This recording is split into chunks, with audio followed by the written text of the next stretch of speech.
kung paano 'to ila-landscape. Ila-landscape.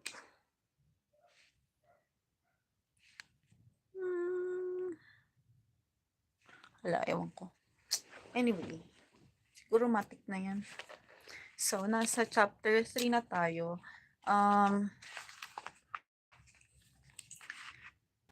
Welcome to the reading WoW with GV. So, I am GV.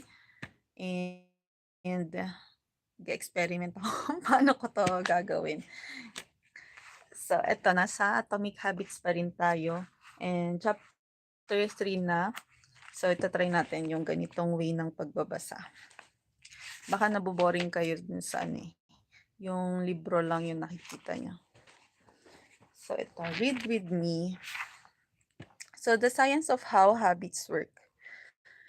The process of building a habit can be divided into 4 simple steps: cue, craving, response, and reward.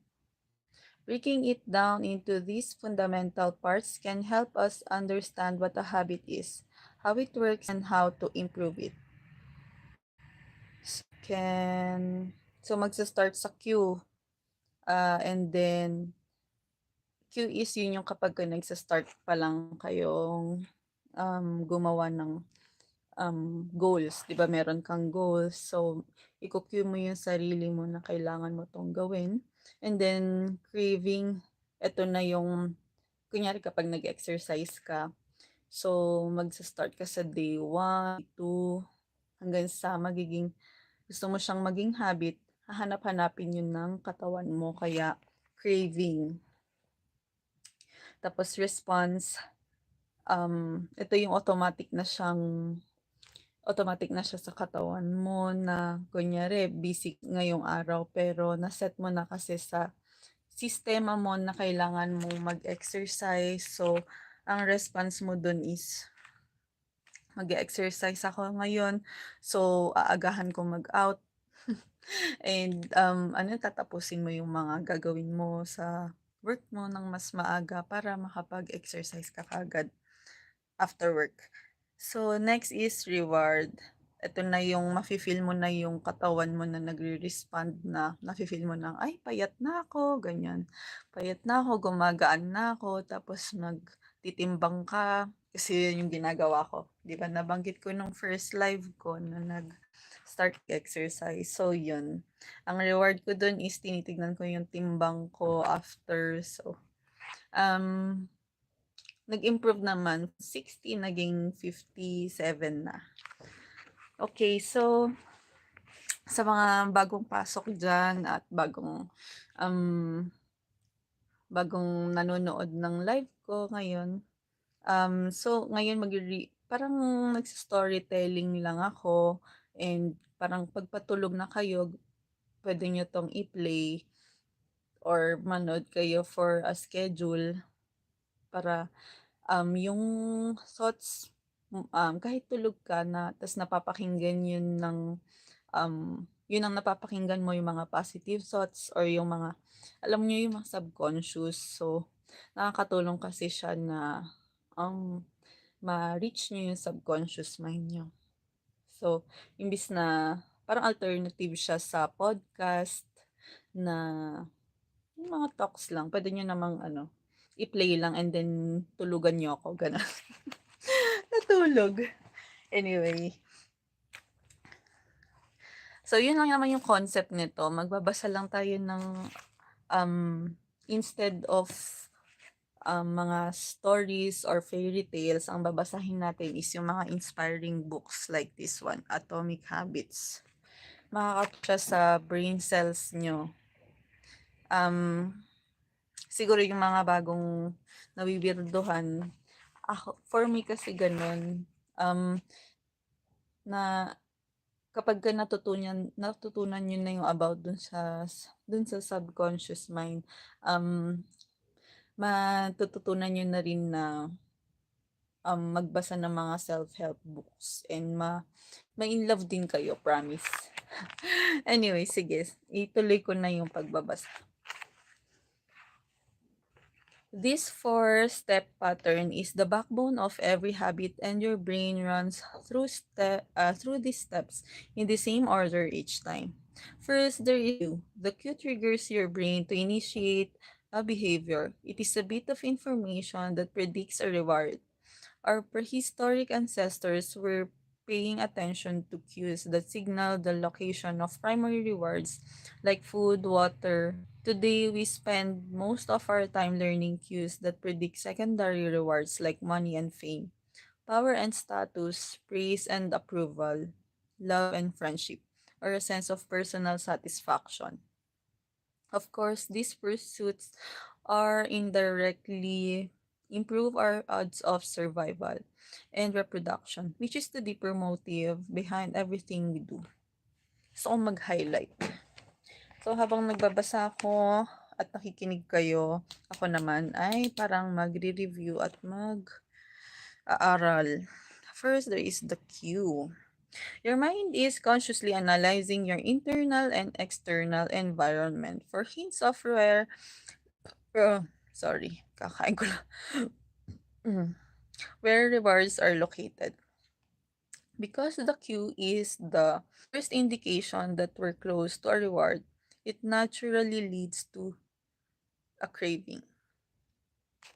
Cravings are the second step and they are the motivational force behind every habit. Without some level of motivation or desire with craving a change, we have no reason to act. Without some level of motivation or desire, without craving a change, yun, dapat magsisimula sa inyo yung kagustuhan na magbago. Natutunan ko yun dun sa isa kong ka-office mate nung nagkakwentuhan kami na parang, may friend kasi kami na, parang nagsisimula pa lang siya na magbasa ng self-help books. Pero, so bumili siya ng self-help book from dun sa friend ko na medyo, psych ano ba? Paano ba explain yun? Parang maalam siya, yung marami siyang thoughts. Marami siyang sinishare na thoughts. Siguro madami na kasi siyang nabasang self-help books, ganun. So, yun. Sabi kasi nung friend namin na hindi niya ma-concentrate na makapagbasa ng self-help books. Yung binili niya nga doon sa friend namin na madaming alam. So, ang sabi naman nung friend namin na yon na madaming alam, siguro meron ka kasing hindi pa matanggap or wala pa yung wala pa yung puso mo doon sa change na gusto mo, sabi mo. Parang sinasabi mo lang siya na, "Ay gusto kong magbago, gusto kong matuto na magganito, gusto kong, malaman yung about dun sa mga mental, conscious and subconscious mind," gano'n. Pero hindi ka nagte-take ng action kasi nga hindi mo pa sinasa puso, yung mga gano'n. Para lang 'yan 'pag passion. 'Di ba kapag magwo-work ka kailangan with passion para hindi ka ma-exhaust agad. Gano'ng 'yun ang pinakasimpleng explanation na lang siguro. Hindi ko sure kung simple 'yun pero 'yun. So what you crave is not the habit itself but the change in state it delivers. You do not crave smoking a cigarette. You crave the feeling of relief it provides. You are not motivated by brushing your teeth but rather of a clean mouth. Tama. You do not want to turn on the television, you want to be entertained.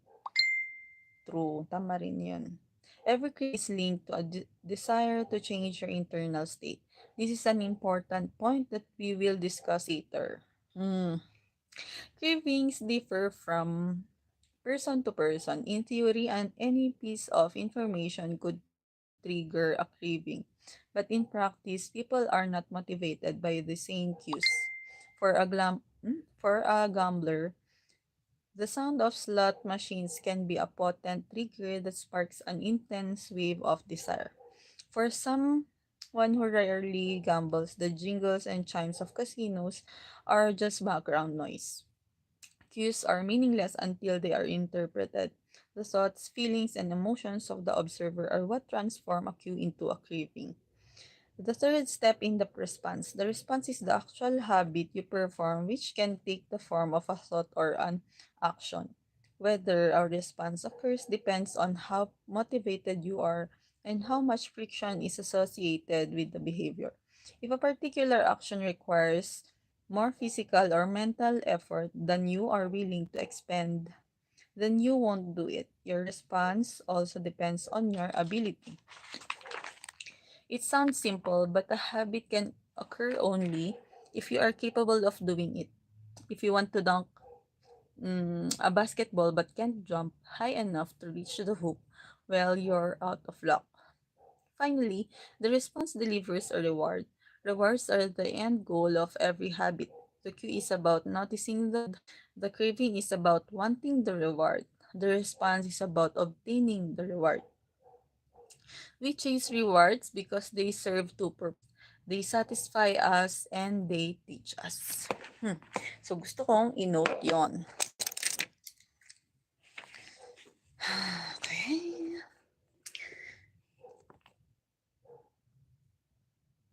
Respond and okay, so Q is noticing the reward. So what is the price? What's the price of what I'm doing? Parang kung ano yung goal, kung bakit ka nag-iipon. Yun yung drive mo para magawa kung ano yung dapat gawin. Bakit mo iiwasan to? Paano nag-iisip ka kung paano other ways to um, para makasave ka. Mga ganun. So, craving is about wanting the reward. Usually, ito kapag ka naintindihan niya kung ano yung reward. Kung ano yung kung pag alam niya na may benefit siya dito and kung ano yung mapapala niya kung gagawin niya or i-achieve niya yung reward na yan. So, response is about obtaining. Response is obtaining the reward. So, all about reward ito. And ito yung mga actions mo dun sa reward. We chase rewards because they serve two purposes. They satisfy us, and number two, they teach us. And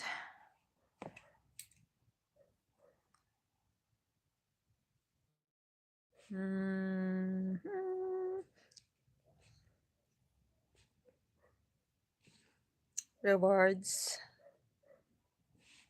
is they satisfy to they teach. The first purpose of reward is to satisfy your craving. Yes, rewards provide benefits of their own. Food and water deliver the energy you need to survive. Getting a promotion brings more money and respect.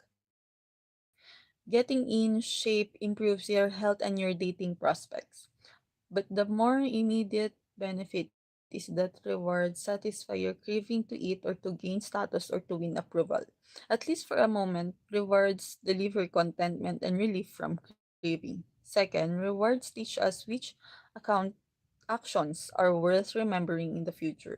Your brain is a reward detector. As you go about your life, your sensory nervous system is continuously monitoring which actions satisfy your desires and deliver pleasure. Feelings of pleasure and disappointment are part of the feedback mechanism that helps your brain distinguish useful actions from useless ones. Rewards close the feedback loop and complete the habit cycle. If a behavior is insufficient in any of the four stages, it will not become a habit. Eliminate the cue and your habit will never start. Reduce the craving and you won't experience enough motivation to act. Make the behavior difficult and you won't be able to do it. And if the reward fails to satisfy your desire, then you'll have no reason to do it again in the future. Without the first 3 steps, a behavior will not occur. Without all 4, a behavior will not be repeated. The habit loop. Sure, ito yun. So, may basis lang kayo kung ano yung pinagsasasabi ko dyan. So, yun. Magsa-start sa cue. Meron kang stimulant. Ito yung cue. And then, magka-crave ka. And then, kung anong respond mo. And then, makukuha mo yung reward. The 4 stages of habit are best described as a feedback loop. They form an endless cycle that is running every moment you are alive. This habit loop is continually scanning the environment, predicting what will happen next, trying out different responses, and learning from the results. In summary, the cue triggers a craving, which motivates a response, which provides a reward, which satisfies the craving and ultimately becomes associated with the cue. So this 4-step process is not something that happens occasionally, but rather it is an endless feedback loop that is running and active during every moment you are even now. The brain is continually scanning the environment, predicting what will happen next, trying out different responses and learning from the results. The entire process is completed in a split second, and we use it again and again without realizing everything that has been packed into the previous moment. Okay, so, matindi yung explanation. Mukhang hindi ko na dapat basahin. Okay, so, next, see you on the next chapter. Okay. Thank you. Bye.